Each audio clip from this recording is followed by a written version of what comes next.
கர்த்தர் பாருங்கள் அருமையாக அதை உங்ககிட்ட எடுத்து போடுவார். உன் கடனை இந்த ஆண்டு அருமையாக நீக்கி போடுவார்.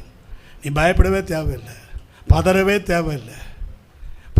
அதுக்காக ஷார்ட்கட்டில் இப்படி போய் அப்படி போய் பண்ணுறேன், அந்த வேலையே வேண்டாம், வேலையே வேண்டாம், வேலையே வேண்டாம். உனக்கு கொடுத்துருக்கிற வேலையை உண்மையாக செய், நல்லா ஜெபம் பண்ணு, மனைவி பிள்ளைகளோட நல்ல ரெஸ்ட் எடு, சமாதானமாயிரு. பார்ட் டைமில் அந்த வேலைக்கு போகிறேன், பார்ட் டைமில் இந்த வேலைக்கு போகிறேன், அங்கே போய் சம்பாதிக்கிறேன், இங்கே போய் சம்பாதிக்கிறேன். No, say no.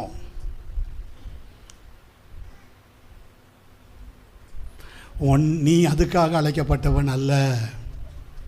ஹல்லேலூயா, ஆமென். நீ அநேகர்களை ஆஸ்வதிக்கும்படியாக அழைக்கப்பட்டவன். உன்னிலிருந்து ராஜாக்கள் தோன்றுவார்கள்.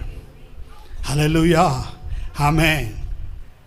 எனக்கெல்லாம் அது அப்படி தாங்க கர்த்தர் வச்சார். சோத்திரம், ஆச்சரியமான தேவன். அதனால தான் எங்கே போவேன் ஆண்டவரே, எல்லா இடம் போய் பார்த்துட்டேனே, நீர் ஒருவர் எனக்குள்ளே வந்தீரே, இதோ நான் இருக்கிறேன், பயப்படாதே, நான் உன்னை பலத்த ஜாதியாக மாற்றுவேன்னு சொன்னி இன்றைக்கு அநேகர்களுக்கு தகப்பனாக வைத்திருக்கிறீரே.